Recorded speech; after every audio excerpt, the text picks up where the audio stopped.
Allah yang menciptakan dan memelihara ciptaan secara universal, maka manusia yang masih selalu hidup dalam kejahatan sebenarnya mempunyai peluang bertobat, sehingga secara bersama di dalam waktu Tuhan beroleh keselamatan kekal.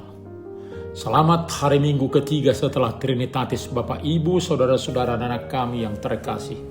Mari kita bersuka cita dengar-dengar akan firman Tuhan yang selalu menyegarkan kehidupan kita. Immanuel, kita berdoa. Damai sejahtera Allah yang melampaui segala akal akan memelihara hati dan pikiranmu dalam Kristus Yesus. Amin. Firman Tuhan bagi kita tertulis dalam Kejadian 21 ayat 8-21. Anak itu bertambah besar dan ia disapih. Abraham mengadakan perjamuan besar pada hari Ishak disapih. Pada waktu itu Sarah melihat bahwa anak yang dilahirkan Hagar perempuan Mesir itu bagi Abraham sedang main dengan Ishak anaknya sendiri. Berkatalah Sarah kepada Abraham, "Usirlah hamba perempuan itu beserta anaknya, sebab anak hamba ini tidak akan menjadi ahli waris bersama anakku Ishak." Hal ini sangat menyebalkan Abraham oleh karena anaknya itu. Namun Allah berfirman kepada Abraham, "Janganlah sebal hatimu mengenai masalah anak dan hambamu itu. Segala yang dikatakan Sarah kepadamu haruslah kau dengarkan, sebab dari Ishaklah yang akan disebut keturunanmu. Tetapi anak hambamu itu juga akan kubuat menjadi suatu bangsa, karena ia pun keturunanmu." Keesokan harinya pagi-pagi Abraham mengambil roti serta sekantong air, memberikannya kepada Hagar dan meletakkannya di atas bahunya. Lalu bersama anak itu disuruhnya Hagar pergi. Hagar kemudian pergi dan mengembara di padang gurun Berseba. Ketika air yang di kantong itu habis, anak itu ditinggalkannya di bawah semak-semak. Lalu ia duduk agak jauh, kira-kira sepemanah jaraknya, sebab katanya, "Aku tidak tahan melihat anak itu mati." Sementara duduk di situ, Hagar menangislah dengan suara nyaring. Allah mendengar suara anak laki-laki itu. Lalu malaikat Allah berseru dari langit kepada Hagar. Ia berkata kepadanya, "Apa yang terjadi padamu, Hagar? Janganlah takut, sebab Allah telah mendengar suara anak itu dari tempat ia terbaring. Bangunlah, angkatlah anak itu, dan peganglah dia erat-erat, sebab aku akan membuat dia menjadi bangsa yang besar." Lalu Allah membuka mata Hagar, sehingga ia melihat sebuah sumur. Ia pergi mengisi kantong airnya, lalu memberi anak itu minum. Allah menyertai anak itu.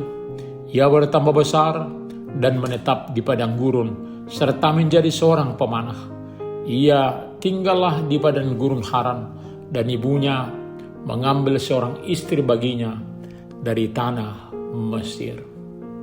Betapa Allah ikut berpartisipasi memberkati di dalam alur pemikiran dan jalan-jalan manusia yang kadang dia maksudkan sebagai jalan keluar di dalam persoalannya.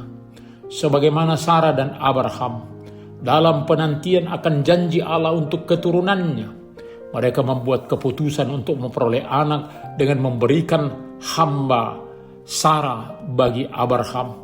Lalu lahirlah Ismail.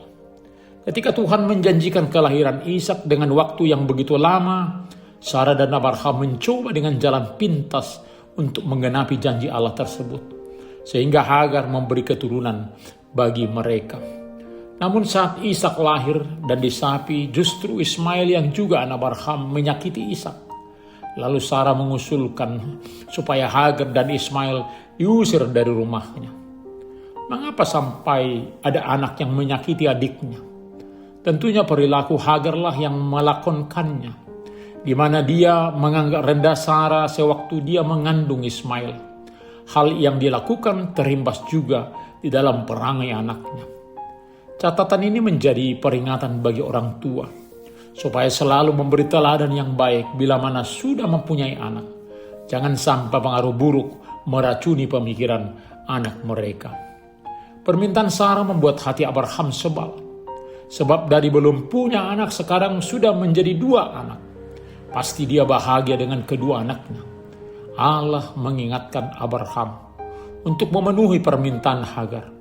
Walaupun Allah berjanji akan memberkati Ismail dan keturunannya, sebab dia juga keturunan Abraham.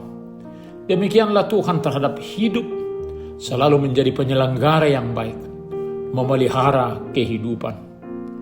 Abraham memberangkatkan Hagar dan Ismail dari rumahnya, diberangkatkan dengan bekal, air dan roti. Namun saat bekal sudah habis di padang gurun, Hagar tidak mau melihat anaknya mati, lalu meletakkan agak jauh dari dirinya sambil dia menangis. Tuhan mendengar tangis Ismail dan menyuruh malaikat menolong mereka dan mengatakan, "Jangan takut bahwa Allah menyertai mereka." Lalu Allah membuka mata Hagar sehingga ia melihat sebuah sumur. Ia pergi mengisi kantong airnya, lalu memberi anaknya minum. Allah menyertai anak itu. Ia bertambah besar dan menetap di padang gurun serta menjadi seorang pemanah. Ia tinggallah di padang gurun Paran, dan ibunya mengambil seorang istri baginya dari tanah Mesir. Tetaplah kita dalam berbagai hal menyerahkan kehidupan kita kepada Tuhan. Amin, kita berdoa. Terima kasih Bapa untuk kehidupan kami. Sertai kami untuk setia hidup dalam kerajaan dan kebenaran-Mu. Bila mana ada orang yang kehilangan orang tua, biarlah mereka tetap berserah kepada Tuhan dalam kehidupannya. Berkati kami setiap orang. Dalam nama Tuhan Yesus, kami berdoa. Amin.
Terimalah berkat Tuhan. Tuhan memberkati engkau dan melindungi engkau. Tuhan menyinari wajahnya kepada engkau dan memberi engkau kasih karunia. Tuhan menghadapkan wajahnya kepadamu dan memberi engkau damai sejahtera.